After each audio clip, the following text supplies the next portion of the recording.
Hello CS executive students, और बहुत ही जल्दी आप फाइनल में आने वाले हैं। मैं ऐसा क्यों कह रहा हूँ? क्योंकि मुझे आप पे विश्वास है कि इस बार आप फाइनल में आके रहेंगे। इस बार का पेपर आपका बहुत बहुत अच्छा होने वाला है, और जो बच्चे एक ग्रुप दे रहे हैं वो डेफिनेटली दूसरे ग्रुप में आएंगे। तो चलिए अब बातचीत करनी स्टार्ट करते हैं। CS executive JIGL which is jurisprudence, interpretation and general laws. जो सीएस एग्जीक्यूटिव का ग्रुप 1 का पेपर है, उसमें कौन कौन से इंपॉर्टेंट या फिर मोस्ट इंपॉर्टेंट टॉपिक है आज मैं आपको बताने वाला हूँ। इससे पहले मैं आगे बढ़ूँ, बहुत बहुत ज़रूरी बात ध्यान से आप सुने। इसी के नीचे JIGL का एक एग्जाम ओरिएंटेड सेशन भी मैंने किया था, जिसमें आपको बताया था कि लिखना कैसे। आज लिखना नहीं बताऊंगा, और लिखना ऑलरेडी बता चुका हूँ, वो ज़रूर देख लें आप। ज़्यादा लंबा सेशन नहीं है, बट आपको बहुत हेल्प करेगा। एंड उससे भी ज़रूरी बात वो ये कि आप मोबाइल ऐप हमारा डाउनलोड करें। और क्यों ऐसा कह रहा हूँ मैं? क्योंकि वहाँ पे इंपॉर्टेंट क्वेश्चंस वहाँ पे दिए गए हैं। उन इंपॉर्टेंट क्वेश्चंस को डाउनलोड करें और देख लें एक बार, क्योंकि क्या पता उसमें से 5, 10, 15 मार्क्स का क्या पता आ जाए, तो आपकी तो बहुत लॉटरी निकल जाएगी। 15 मार्क्स का बैठे बैठे हो जाएगा अगर आ गया तो इसलिए देख लो भाई, उसमें से बहुत फायदा होने वाला है। चलिए JIGL CS एग्जीक्यूटिव ग्रुप 1 के बारे में बातचीत करनी स्टार्ट करते हैं। कई बच्चे कहते हैं कि सर मुझे डर लग रहा है, सर मैंने सब पढ़ लिया बट मुझे डर लग रहा है, मुझे याद नहीं आ रहा, क्या करूं। कुछ करने की जरूरत नहीं है भाई, सभी के साथ होता है। It's very very normal. इसमें कुछ भी अलग नहीं हो रहा आपके साथ। बल्कि मैं तो कहता हूँ, अगर डर लग रहा है ना, या ऐसा कुछ भी हो रहा है कि मैं भूल रहा हूँ या कुछ भी, तो ये पॉजिटिव, बहुत बड़ा पॉजिटिव साइन है कि आप एग्जाम के लिए तैयार हो, क्योंकि ये सभी के साथ होता है। और जिस बच्चे के साथ नहीं हो रहा है उसके लिए भी बहुत अच्छी बात है, क्योंकि सभी के साथ होता है। थोड़ा बहुत प्लस माइनस कोई बताता है, कोई नहीं बताता, होता सबके साथ। चलिए सोर्स ऑफ लॉ के बारे में बातचीत हम करते हैं। अच्छा, ये वीडियो जरूर शेयर कर देना भाई। इसके बाद अच्छा एक चीज़ और सुन लो, इसके बाद बच्चे कहते हैं सर कंपनी लॉ आपने करा दिया, JIGL आप करा ही रहे हो, SBC भी करा दो, क्योंकि वो तान्या मैम पढ़ाती हैं। मैं पढ़ाता नहीं SBC, टाइम ही नहीं है प्रोफेशनल के बाद। बट मैं सोच रहा हूँ कि कुछ SBC का देखता हूँ, अगर बनेगा तो इम्पोर्टेंट सेशन करा दूंगा। बट उसके लिए ये है कि आपने ये वीडियो कम से कम एक व्हाट्सएप ग्रुप, ज़्यादा नहीं, एक व्हाट्सएप ग्रुप में शेयर करना है, कम से कम एक में शेयर कर देना। और फिर होगा तो शाम तक या कल तक कोशिश करूंगा, अगर कर पाया तो SBC का भी आपको बता दूंगा, बट शेयर करना है आपको। चलिए सोर्स ऑफ लॉ के बारे में बातचीत करते हैं। मैं आपको मॉड्यूल से सब टिक मार्क करा रहा हूँ। क्यों करा रहा हूँ भाई मॉड्यूल से, अपने नोट से क्यों नहीं करा रहा? क्योंकि जो मेरे नोट्स हैं, हो सकता है आपने कहीं से क्लास ली हो, आप सेल्फ स्टडी कर रहे हो, तो आपके टॉपिक में ना हो, आपके पास जो नोट्स हैं उसमें वो चीज़ें ना हो, फिर आप कंफ्यूज होंगे। तो इसलिए मैं आपको डायरेक्टली मॉड्यूल से करा रहा हूँ। जो मॉड्यूल में टिक मार्क करा रहा हूँ, अगर आपके नोट्स में है तो नोट्स से वो चीज़ें देख लीजिएगा। अगर वो चीज़ें नोट्स में नहीं है तो मॉड्यूल से उनको रेफर कर लीजिएगा, कोई टेंशन की बात है ही नहीं, ठीक है। चलिए, मॉड्यूल के बाहर से कुछ नहीं आता, ये मैं आपको गारंटी कर सकता हूँ। मैंने खुद CS फर्स्ट अटेम्प्ट में पास किया, और यही उसका सबसे बड़ा प्लस पॉइंट है। और मेरी सारी क्लासेस मॉड्यूल के बेसिस पे ही चलती है। चलिए, जो नोट्स होते हैं मॉड्यूल के बेसिस पे होते हैं। सबसे पहला टॉपिक आपको चैप्टर 1 में देखना है, जो सोर्स ऑफ इंडियन लॉ है, ठीक है भाई। ऐसे टिक मार्क कराता रहूँगा, इनको एक बार ज़रा देख लेना जाने से पहले या एग्जाम से पहले, आपको बहुत हेल्प मिलेगी। उसके बाद जब हम बात करते हैं तो जुडिशियल डिसीजंस एंड प्रेसिडेंट्स के बारे में बातचीत होती है। उसके बाद डॉक्ट्राइन ऑफ स्टेयर डिसीजन, भाई ये तो बहुत बार आता है। डॉक्ट्राइन ऑफ स्टेयर डिसीजंस क्या है, ये आपको एक बार देख लेना होगा। इसके बाद आप यहाँ पे कहीं ना कहीं पाएंगे काइंड्स ऑफ प्रेसिडेंट्स, है ना। तो ये चीज़ जो है आपको, मुझे लगता है इस चैप्टर में देख लेनी चाहिए। इसके अलावा इस चैप्टर में ऐसा देखने का और कुछ भी नहीं है, बढ़ते हैं आगे।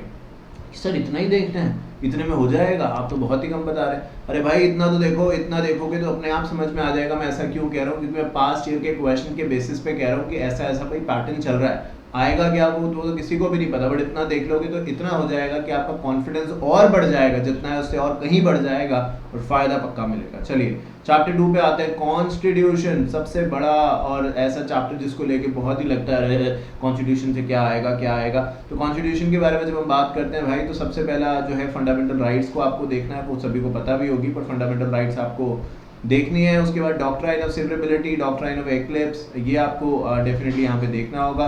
फंडामेंटल राइट्स है क्या क्या, ये तो आप ऊपर वाले टॉपिक में देख ही लेंगे। बट अदर देन दैट, अगर उसके बारे में फर्दर बात करें तो protection of life and personal liberty से रिलेटेड मैंने देखा है केस स्टडीज आती हैं। तो एक बार इस टॉपिक को पढ़ लेना, बहुत बहुत आपको हेल्प मिलने वाली है। उसके बाद हम फर्दर आगे बात करते हैं, तो मुझे लगता है कि यहाँ पे right against exploitation, right to constitutional remedies, ये एक बार देख लेना। Director principle of state policy जो है वो एक बार आपको देख लेना है। कॉन्फ्लिक्ट देख लेना है, फंडामेंटल एंड डायरेक्टिव। बस सर आप तो इस चैप्टर में सारे ही टिक मार्क करा रहे हैं, तो भाई कुछ चैप्टर एकदम ऐसे होंगे जिसमें 2 टॉपिक में टिक मार्क कराऊंगा, जबकि कुछ ऐसे होंगे जिसमें 15 कराऊंगा। क्यों? क्योंकि चैप्टर की लेंथ, चैप्टर की इंपॉर्टेंस, चैप्टर के बेसिस पे मार्क्स भी तो देखने हैं, है कि नहीं। तो यहाँ पे ये बात जो है वो कही गई है। इसके बाद फंडामेंटल राइट्स देखिए, तो भाई ड्यूटीज भी देख लो। राइट्स होंगी तो ड्यूटीज भी तो होंगी ना, साथ साथ चलेंगी सारी की सारी चीजें।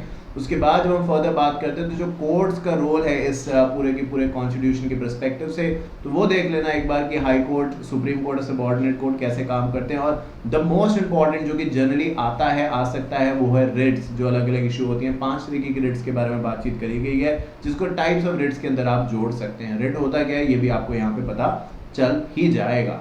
उसके बाद जब हम बात करते हैं फर्दर, तो बढ़ते हैं आगे, और मुझे लगता है that should be more than sufficient for this chapter. Chapter number 3 में आते हैं, लेसन नंबर 3 में आते हैं, interpretation of statutes. Interpretation of statutes, law को आखिरकार पढ़ना कैसे है, कैसे उसका मतलब समझना है, ये चैप्टर नंबर 3 में यहाँ पे दिया हुआ है। तो भाई जनरल रूल के अंदर 2 तरीके से चीजें डिवाइडेड है, प्राइमरी एंड अदर, ये एक बार आपको देखना होगा।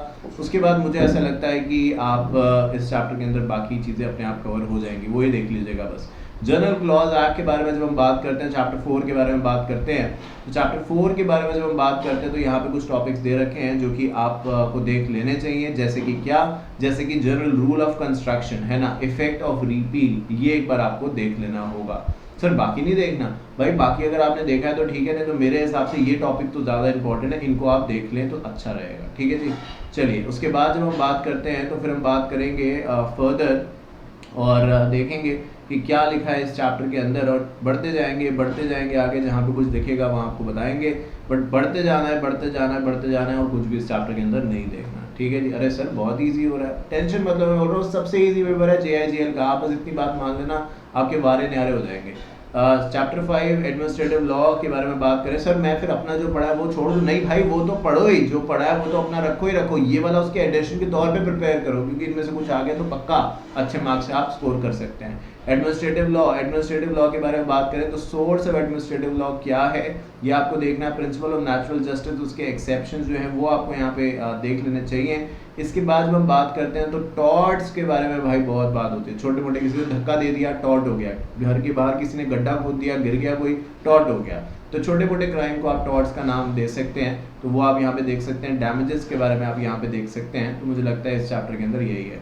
लॉ रिलेटिंग टू टॉर्ट, जो मैं अभी आपको बता रहा था, यहाँ पे कुछ टर्म्स दे रखे हैं। डेमिनेंट साइन, इंजीरियर साइन, डेमिनेंट मेंस रिया, kinds of liability, strict liability, absolute liability, फ्लेरेंट वर्सेस हेचर, कोई ऐसा रूल है ना एक, वो स्ट्रिक्ट लायबिलिटी, एब्सोल्यूट लायबिलिटी, पानी चला जाता है इधर से उधर चल जाता है, उसके एक्सेप्शन भी यहाँ। रेलेंट वर्सेस फ्लेचर, बिल्कुल सही सुना, गलत बोल दिया था मैंने, बट रेलेंट वर्सेस फ्लेचर का जो रूल है ये टॉर्ट्स के बेसिस पे चलता है।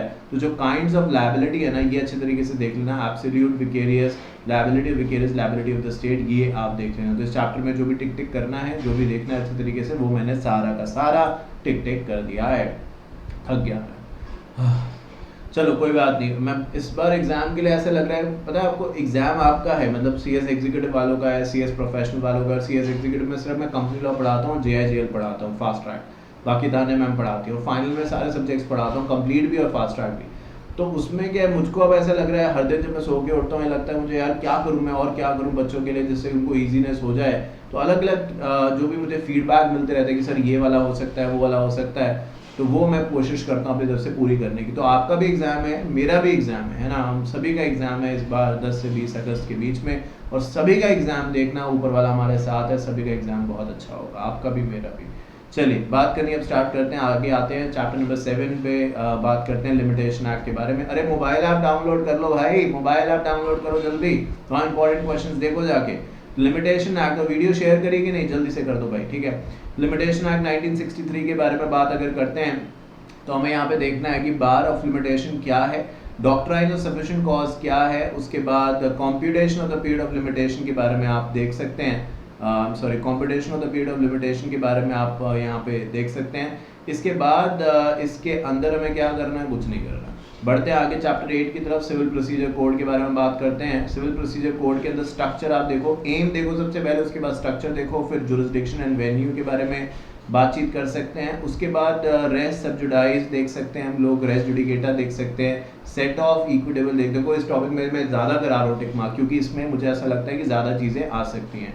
इसके बाद जब हम बात करते हैं तो इंस्टीट्यूशन ऑफ सूट्स के बारे में बात करते हैं। सूट मतलब केस की जो शुरुआत होगी वो किस तरीके से होगी, रिव्यू क्या है, रेफरेंस क्या है, रिवीजन क्या है, इनके बीच में डिफरेंशिएशन क्या है, एग्जाम में आ सकता है, आता है, ये भी आप देख लें। फिर सूट बाय और against minor, suit by against corporation, ये भी आपको देखना है। तो इस चैप्टर में काफ़ी सारी चीज़ें हैं। उसके बाद बात करते हैं आईपीसी, इंडियन पीनल कोड, जिसके तहत सजा दी जाएगी। तो जो आईपीसी है इसकी जुरिस्डिक्शन एक बार आप देख लें, स्टेजेस ऑफ क्राइम देख लें, मेंस रिया मतलब गिल्टी इंटेंशन, वो आप यहाँ पे देख लें। उसके बाद बर्डन ऑफ प्रूफ वाला टॉपिक भी भाई देख ही लेना, क्योंकि एग्जाम में आता है, केस स्टडीज के तौर पे आता है। केस स्टडीज भी आती है ना पेपर में, इसने इसको ये कहा वो कहा, आप बताइए क्या होगा आगे, आपके हिसाब से क्या होगा, तो उसको केस स्टडी कहते हैं। तो वैसा कुछ भी टॉपिक से बना के आ सकते हैं, मतलब आपसे वो डायरेक्टली हो सकता है ये ना पूछें कि भाई बर्डन ऑफ प्रूफ क्या होता है ये बताओ, हो सकता है केस स्टडी दे दे और आपको कहें कि इसमें अपनी एडवाइस दीजिए। और ऐसा अभी तक एग्जाम में एक ना एक 2-3 क्वेश्चन आए ही हैं, तो इसलिए टॉपिक जरूरी नहीं कि ऐसे आ जाए what is burden of proof in IPC, एक केस स्टडी के अंदर आपसे पूछ सकते हैं, ठीक है। तो वो आप चीज़ को ध्यान रखिए। और जब भी आप पता है एग्जाम में लिखना शुरू करें या उसके बारे में सोचें क्या लिखूं क्या नहीं, थोड़ा वाइडर सोचिएगा। ये मत जितना क्वेश्चन में लिखा है उतना ही सोचेंगे तो बात उतनी नहीं बनेगी, थोड़ा बियॉन्ड जाके सोचने की जरूरत है कि जितना लिखा है वो तो है ही है, बट इसके आसपास अगल बगल ऊपर नीचे क्या और ऐसा हो सकता है जो इस टॉपिक से रिलेटेड है, वो भी मुझे लिखना है, ठीक है। मतलब ऐसा नहीं कि कुछ भी लिखना है, क्योंकि आप जानते हैं कुछ भी लिखेंगे तो फिर मार्क्स नहीं मिलते हैं। ये CS और CA ऐसे सब्जेक्ट्स हैं, या मैं कहूँगा ऐसे कोर्सेज हैं जहाँ पे क्वालिटी जो है वो बहुत मैटर करती है रादर देन क्वांटिटी। तो क्वालिटी पे फोकस करना और थोड़ा वाइडर अप्रोच रखना अपनी, ठीक है। Criminal breach of trust essential ingredients क्या होता है ये हम यहाँ पे देख सकते हैं। चीटिंग और उसके मेन इंग्रेडिएंट्स क्या है ये आपको पता होना चाहिए। उसके बाद पनिशमेंट क्या है चीटिंग की, ये आपको पता होना चाहिए। फॉर्जरी 463 के अंदर क्या है ये पता होना चाहिए। डेफेमेशन क्या है और उसके एक्सेप्शंस क्या है ये आपको पता होना चाहिए। काइंड्स ऑफ डेफेमेशन भी आपने पढ़ा होगा। डिफेमेशन मतलब किसी के ऊपर गलत इल्ज़ाम लगाना, लिबल होता है, स्लैंडर होता है, जिस बोल के लिख के अलग अलग तरीके से हो सकता है, तो वो यहाँ पे आएगा। चैप्टर नंबर 10 के बारे में बात करते हैं।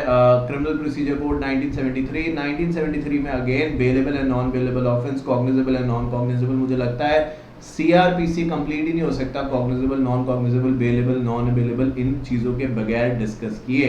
तो यहाँ पे कंप्लेन और बेल में क्या फ़र्क है भाई? कंप्लेन मजिस्ट्रेट को होती है, आपको पता होगा। FIR सुना होगा आपने, FIR जनरली पुलिस स्टेशन में होती है, तो वो सब बातें यहाँ पे कही गई हैं। फिर इसके बाद कंप्लेन बेल के बाद आप आ जाएं directly summon and warrant case के अंदर, क्लासेस ऑफ क्रिमिनल कोड्स के अंदर, ये चीज़ें आपने यहाँ पे देखनी है। इसके बाद जब आप फर्दर बात करते हैं तो आप देखेंगे नीचे कुछ और चीज़ें दे रखी हैं, बट मैं कहूँगा कि यहाँ पे आप देखेंगे power of magistrate search by police officer, ये आप यहाँ पे देख सकते हैं। और सबसे आखिरी में कंप्लेंट टू मजिस्ट्रेट, ये भी आप देख सकते हैं। और जो लास्ट टॉपिक है that is called as summary trials, ये भी आपको देखना ही होगा। उसके बाद जब बात करते हैं चैप्टर नंबर 11, जल्दी जल्दी कर रहे हैं, पहुँचने वाले हैं एंड तक अपने। इंडियन एविडेंस एक्ट के बारे में बातचीत करते हैं। तो इंडियन एविडेंस एक्ट के अंदर जो चीज़ें आपको देखनी है वो ये कि कौन सी ऐसी चीज़ें हैं, जैसे यहाँ पे लिखा हुआ है कि भाई relevance of fact connected with the fact to be proved, ये आपको देखना है। उसके बाद प्रिविलेज कम्युनिकेशन जो लॉयर के बीच में हो सकता है, उसके क्लाइंट के बीच में हो सकता है, डॉक्टर और पेशेंट के बीच में हो सकता है, कंपनी सेक्रेटरी उसके क्लाइंट के बीच में हो सकता है, और एस्टॉपल क्या है ये भी आपको देख लेना चाहिए। इसके बाद बात करते हैं special court tribunal under companies and other legislation के बारे में बात करें तो background of NCLT and NCLT आपको देखना है, पावर्स NCLT की देखनी है। उसके बाद बेंचेस देख लेनी है NCLT की, है ना। तो ये क्योंकि ऐसी चीज़ें हैं जो कि एग्ज़ाम में आ सकती हैं, तो ये आपको डेफिनेटली देख लेनी है। उसके बाद आपको यहाँ पे डेलीगेशन ऑफ पावर का एक टॉपिक दिया है, ये भी आपको देख लेना है।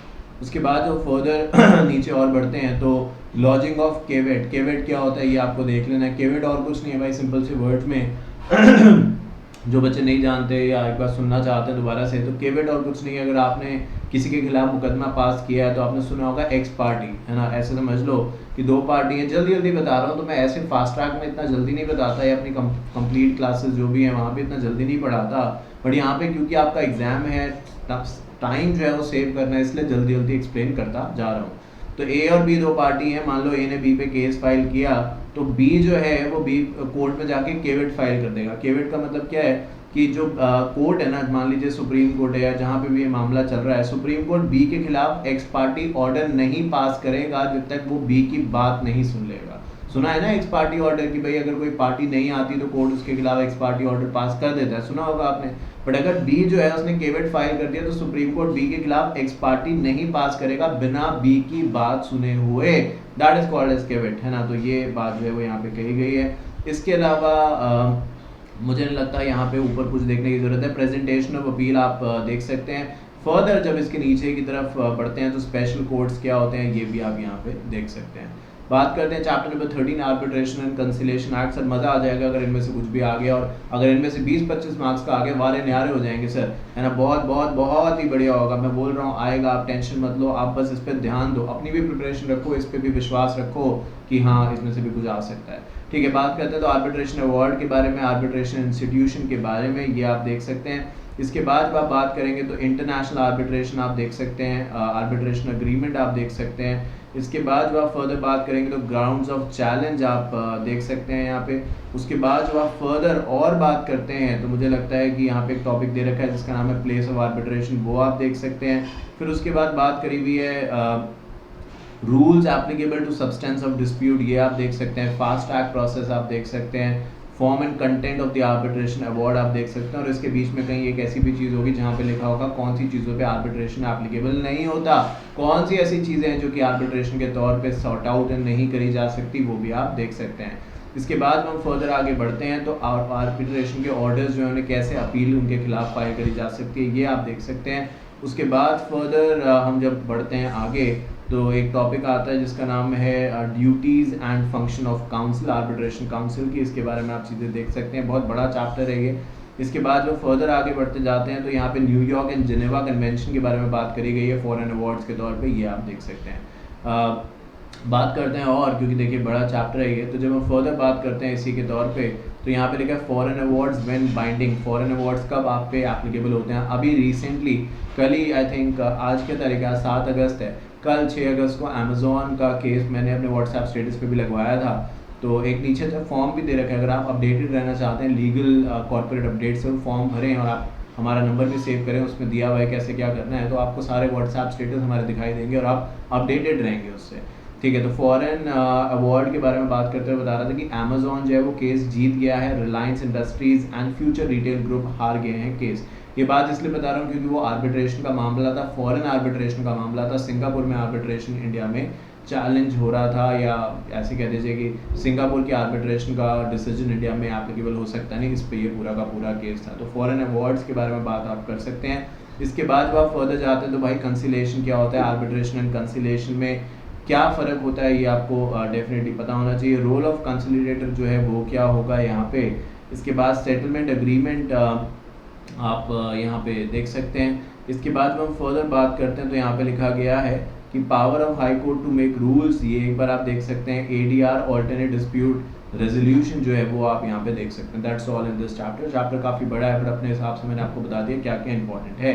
इंडियन स्टैम्प एक्ट के बारे में बात करते हैं, यानी आप जानते हैं कि दो तरीके के स्टैम्प है, एडेसिव स्टैम्प है, इम्प्रेस स्टैम्प है। एक वो स्टैम्प पेपर है जिससे घर किराए पे या कोई अग्रीमेंट किया जाता है, वो स्टैम्प पेपर है। दूसरा वो स्टैम्प पेपर है जो कि आपको पोस्ट ऑफिस में मिलता है ना। राखी वगैरह भी आ रही है तो बहुत सारे लोग कोरियर से भेजते हैं, पोस्ट से भेजते हैं, तो आप जाएंगे पोस्ट ऑफिस तो आपको पता चल जाएगा। वैसे गए भी होगे आप पोस्ट ऑफिस तो आपने देखा भी होगा।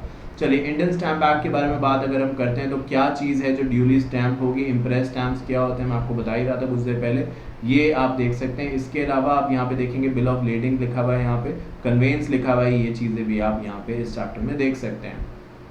इसके बाद जब हम बात करते हैं फर्दर तो प्रोमिसरी नोट क्या होता है, ये आपने नेगोशिएबल इंस्ट्रूमेंट एक्ट में भी पढ़ा होगा, तो वहाँ पे आप देख सकते हैं। सिक्योरिटीज़ जिन पे स्टैम्प ड्यूटी नहीं लगनी है उसके एक्सेप्शन है, आप वो यहाँ पे देख सकते हैं। इसके बाद जब हम बात करते हैं फर्दर इसी चैप्टर को लेके, तो यहाँ पे एक दे रखा है टॉपिक जिसका नाम है अप्रोचमेंट, ये आप देख सकते हैं। उसके बाद यूज़ ऑफ एडेसिव स्टैम्प को आप देख सकते हैं। एंड देयर आफ्टर जब हम फर्दर इस टॉपिक के बारे में बात करते हैं तो मुझे लगता है क्योंकि टॉपिक बहुत बड़ा है ये और कई बार मैंने देखा थोड़ा बोरिंग भी हो जाता है, तो अनस्टैम्प्ड रिसीट्स के बारे में आप यहाँ पे देख सकते हैं। कलेक्टर की जो पावर है उसके बारे में बातचीत आप कर सकते हैं, देख सकते हैं उस चीज़ को। And thereafter misuse of stamp के बारे में आप बात कर सकते हैं। क्रिमिनल ऑफेंस, टेकिंग कॉग्निजेंस, ये टॉपिक्स जो है आप यहाँ पे देख सकते हैं। इसके बाद हम बात करते हैं रजिस्ट्रेशन एक्ट 1908 के बारे में। तो रजिस्ट्रेशन एक्ट के अंदर जिन चीज़ों का रजिस्ट्रेशन कंपलसरी है और जिनका एक्सेप्शन है वो सेक्शन 17 में दे रखी है जनरली, वो आप देख सकते हैं कितने समय में इनका रजिस्ट्रेशन हो जाना चाहिए। और जो बात है नंबर ऑफ मंथ्स को लेके, वो बातचीत जो है वो यहाँ पे कही गई है। उसके बाद आपको यहाँ पे ये भी देखना होगा कि process on admission of registration जो है वो क्या है, ये एक बार आप देख सकते हैं। इसके बाद जब आप बात करते हैं फर्दर इसी चैप्टर के अंदर, तो अपील टू रजिस्ट्रार के बारे में भी आप बातचीत जो है वो देख सकते हैं। Chapter number 16 that is RTI, right to information. Chapter बड़ा इजी चैप्टर है ये। तो आरटीआई के बारे में जब आप बात करते हो तो साइलेंट फीचर आप यहाँ पे देख सकते हैं। पीआईओ का क्या रोल होता है ये आप देख सकते हैं। कई बच्चे आईसीएसआई से अपनी कॉपी निकलवाते हैं अलग अलग रीजंस की वजह से, तो आईसीएसआई को फीस देते हैं, बट जबकि आप आरटीआई से भी वो आप काम कर सकते हैं। मतलब आप, मैं ये नहीं कहता आईसीएसआई से आप मत करिए, बट मैं आपको ऑल्टरनेटिव बता रहा हूँ कि आप आरटीआई के जरिए भी वो काम कर सकते हैं। और आप पढ़े लिखे हैं तो आपको अपनी एक तरीके से मैं कहूँगा कहीं ना कहीं नॉलेज का इस्तेमाल करना चाहिए। ठीक है, बात करते हैं आरटीआई के बारे में। तो आरटीआई में ये चीज़ है कि किन चीज़ों को इससे एक्सक्लूड किया गया है, ये भी बात यहाँ पे बताई गई है, तो आप ये देख सकते हैं। इसके बाद जो हमारा टॉपिक है आखिरी है, suppose that is information technology act 2000। इसके अंदर कुछ बेसिक सी डेफिनेशंस दी गई हैं जिसको मैं डिजिटल सिग्नेचर को आई थिंक सबसे इंपॉर्टेंस दूंगा, वो आप यहाँ पे देख सकते हैं। इसके अलावा काफ़ी सारी और डेफिनेशंस हैं, प्राइमरी की, सेकेंडरी की, इंक्रिप्शन। तो अगर आपको पता है तो ठीक है, नहीं तो कोई दिक्कत की बात नहीं है उस चीज़ में, क्योंकि उसके पीछे हम पूरा और चैप्टर तो नहीं छोड़ सकते। और उसके बाद यहाँ पे एक्स्ट्रा टेरिटोरियल ऑपरेशंस दिए गए हैं, लायबिलिटी और नेटवर्क सर्विस प्रोवाइडर दिया गया है। That's all in this particular subject. मुझे लगता है इतना भी आप अगर कर लेंगे तो अच्छे मार्क्स से आप पास तो होंगे ही होंगे वैसे भी, बट इसको करने के बाद और एक कॉन्फिडेंस बढ़ेगा, मुझे लगता है और अच्छे मार्क्स आपके आ सकते हैं। अगला सेशन में कोशिश करूंगा एग्जीक्यूटिव के लिए फिर से लूँ, but till then take care of yourself. और जो बातें मैंने आपसे कही बिल्कुल भी मत भूलिएगा। सबसे पहले अपने पे विश्वास रखिए कि जितना भी आपने पढ़ लिया वो बहुत है, वो सबसे अच्छा है और आपको सब कुछ आता है। नर्वसनेस सबको होती है, it is very very common. जो भी एग्जाम जिस चीज़ का भी देता है, टॉपर जो है नहीं भी है, सबको ही नर्वसनेस होती है। तो अगर आपको भी हो रही है, इट इज़ वेरी नॉर्मल। सबसे जो सेकंड बात है वो ये।